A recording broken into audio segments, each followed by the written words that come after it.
Have you ever really stopped to think about what money is? I mean, at its core, it's just a technology, right? A tool that lets us trade value with each other. And that tool has been on this absolutely wild journey. I'm talking from sharp volcanic rock held by our earliest ancestors all the way to the intelligent algorithms that are literally reshaping our world economy as we speak. So let's trace that evolution step by step. All right, so here's where we're headed. First, we'll go way back to the beginning, to the basic human need to trade stuff.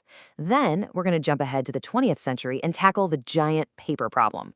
After that, we'll see how banking finally broke out of its brick and mortar walls. Then we get to the really cool modern stuff, how we're making basically everything tradable. And finally, we'll peek into the future with a great AI adventure. Okay, let's kick things off. Section 1, From Rocks to Money. And this is all about getting back to basics, to this fundamental human impulse, the need to exchange. Yeah, trade isn't some newfangled invention. It's as old as we are. Way before there was anything like currency, people were just exchanging goods and services. It was all about specialization. I'm good at making this, you're good at hunting that. It's that simple exchange. That's the bedrock of how we build societies. And what I find so incredible here is just the sheer timescale. I mean, think about it. 15,000 years ago, people were creating these long-distance trade networks for stuff like obsidian, which is basically volcanic glass. Then you flash forward to 3000 BCE in Mesopotamia, and you get the first standardized forms of money, like metals. And then there's today, where value just zips around the world instantly. The fundamental concepts is exactly the same. But the tech has changed everything. And that brings us to the next big jump, right into the 20th century. This is the first digital revolution. But the problem they were trying to solve wasn't about distance or speed. No, it was something way more tangible. It was about drowning in literal mountains of paper. Now listen to this. This quote is from 1981. How would you like to be able to pay bills, get your balances, stop checks, transfer funds, all from your home? I mean, that sounds like a Tuesday on your banking app, right? But back then, this was basically science fiction. This was the pitch for a revolutionary idea. It just goes to show you how quickly the impossible becomes normal. But yeah, before we could even get to the point of dreaming about home banking, there was a major crisis brewing. Back in the 1950s, the popularity of paper checks just exploded. And banks they were drowning in them. They had to hire thousands and thousands of people just to physically sort and process every single check by hand. The whole system was groaning under the weight. It was about to collapse. And this really paints a picture of just how clunky it all was. I mean, look at this workflow. A single paper check had to be physically handled at least 6 different times before it was settled. Now imagine millions upon millions of those moving through the system every single day. It was an absolute logistical nightmare, and it was crying out for a tech solution. And that solution had a name, ERMA, the Electronic Recording Machine Accounting. This thing was the hero of the bank's back office. It was the very first piece of tech designed to automate all that bookkeeping. It took that massive, overwhelming paper problem and began the process of turning it into electronic data. And that paved the way for pretty much everything else. But here's the thing. IRMA solved the bank's problem. It didn't solve the customer's problem. And that's where the next big innovation came from, the ATM. And the origin story is classic. It was born out of a simple frustration, not being able to get cash on a Saturday.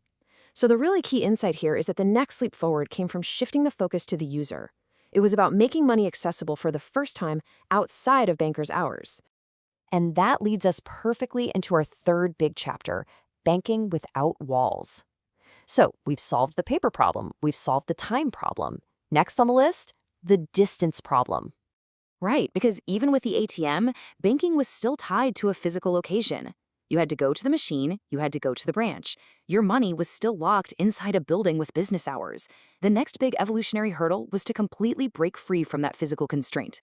So let's put this in perspective. Go back to the year 2000. The internet is really starting to take off. But banks, they were pretty slow on the uptake. Only about 32% of national banks in the US had websites where you could actually make a transaction. For most people, it was still just a novelty. But then, look at this jump. By 2018, that number skyrockets to 80%. 80% of people are using online banking. And the game changer, of course, was the smartphone. It took what the internet started and put it in everyone's pocket. In less than 2 decades, banking went from being a niche online service to the absolute default. The bank was no longer a place you go, it was just something you do. Okay, so we've solved the paper problem, the time problem, and the distance problem, at least when it comes to money. So what's next? Well, our fourth section tackles a totally new challenge. What about all the other valuable stuff out there? This is all about solving the thing problem. So the internet totally solved the distance problem for cash. But what about all the value that's locked up in things that aren't cash? You know, things like real estate, art, music rights, patents. How do you take something like that, something intangible, and make it easily tradable? Well, the big idea that's emerging is something called tokenization. And all it really means is taking the rights to an asset, say a piece of a patent, and converting those rights into a digital token. That token is then recorded on a blockchain, which you can just think of as a super secure public ledger. It's a way to make the untradable tradable. And this breaks down how that actually works. First, you identify the asset, like a music catalog. Then you legally define what owning a token gives you, say a percentage of the royalties. Next, you create a smart contract, which is basically just code that automates all the rules, like payouts. After that, you mint the digital tokens that represent the asset. And finally, you can issue those tokens to investors, who can then trade them. You've literally made a song tradable. Okay, so this whole idea of tokenizing assets naturally leads to a really interesting question. If you can tokenize the rights to a song, what if a government decides to tokenize its own money? And that is what we call a central bank digital currency, or a CBDC. Now, this is a really important distinction. A CBDC is not a cryptocurrency like Bitcoin. It's a digital form of a country's official money, like the dollar, and it's issued and controlled by that country's central bank. Think of it as digital cash. And this is happening. Over 130 countries are exploring this idea right now. All right, this brings us to our final section, where we look over the horizon, the AI adventure. We've traced the path from physical objects to digital data to programmable money. The next logical step? Well, it seems to be intelligent money. And AI's impact on finance and jobs is going to be enormous, but also really uneven. This chart shows it pretty clearly.